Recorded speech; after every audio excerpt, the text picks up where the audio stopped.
Hiya from Hiya. I'm back with a very special story that you might recognize some of the letters in. What does this say? Russell.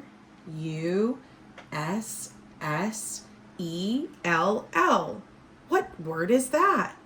Russell? This book is called Wrestle's Relatives. Okay. Russell wrestles the relatives. There was only one day left until Russell's family reunion. Everyone was excited. Everyone except Russell. Family reunions mean lots of hugging and handshaking and hair tousling. And Russell's relatives, well, they were a bit more enthusiastic than most. They were bigger than most. They were brawnier than most. They were wrestlers. Russell's granddaddy was the Texas Tickler. He'd been perfecting his famous Texas tickle hold for the better part of a century. The only wrestler who could beat him was Russell's Grammy, Dorothy the Dropper, with her Kansas Crusher. Every one of Russell's aunts, uncles, and cousins was a wrestler. They were sure to greet him with humongous hugs and Herculean handshakes. Russell was small and scrawny. He'd be squished like a toothpaste tube. He had to do something to save himself. He needed a plan.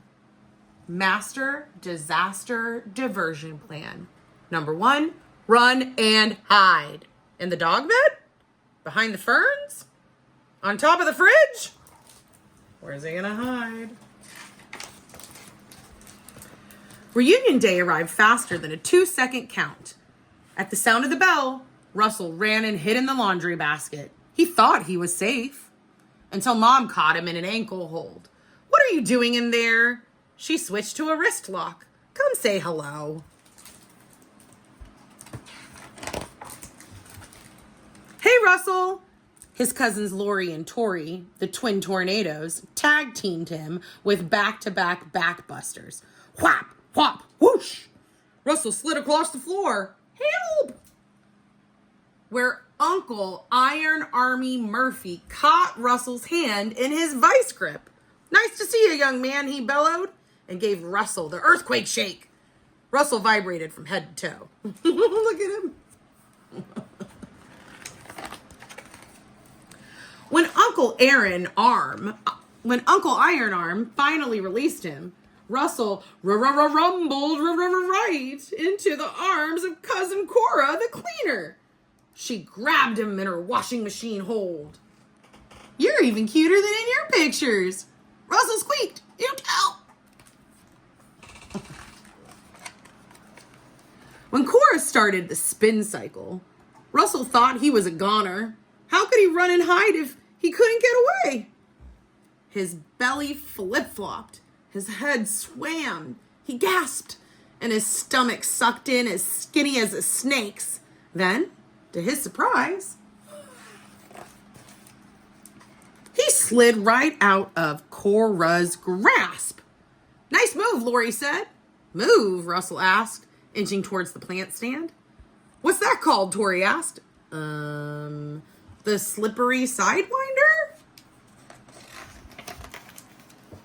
Just then, Uncle Louie and Loon advanced for a tousle tangler. When Russell saw that big hand coming at him, he ducked and covered his head. Hey, the duck and cover, Uncle Louie said. You're a fast thinker. Who, me? Russell was so astonished, he didn't notice Aunt Patty, the pincher, sneaking up until she lunged. He wiggled like a worm and saved his cheeks in the nick of time. Pretty soon he was making up moves left and right. The jumping bean was excellent against Aunt Franny, the flapper's Lindy Hop Bop. Uncle Monstruo Morty had used Russell's duck and cover when Russell used the twist and shout. He even kept Granddaddy in his Texas tickle hold at arm's length by moving in with a knuckle knocker. Russell puffed out his chest. "Who is Russell the Wrestler's next challenger?" he shouted, and backed right into Grammy Dorothy. "My sweet Russell!" She grabbed him in her Kansas Crusher. Russell tried the slippery Sidewinder, but Grammy hung on. He used the wiggle worm. Grammy squeezed tighter. Even the twist and shout was no match for Grammy's grip. Russell was almost ready to throw in the towel. He rested his head on Grammy's shoulder. He was down for the count. Or was there one more move he could try? Russell raised his chin, he puckered his lips, and he planted a big wet smacker on Grammy's cheek. A grin spread across Grammy's face. Her knees buckled. She swooned. Super Grammy Smackdown. Russell's smile was wider than a championship belt. Until, hey, where's mine? Everybody wanted a Smackdown smooch. They want a smooch. She wants a smooch. Everybody wants a smooch. Look at him, the champion of smooches. Say bye-bye to Russell. The end. Bye from Hiya.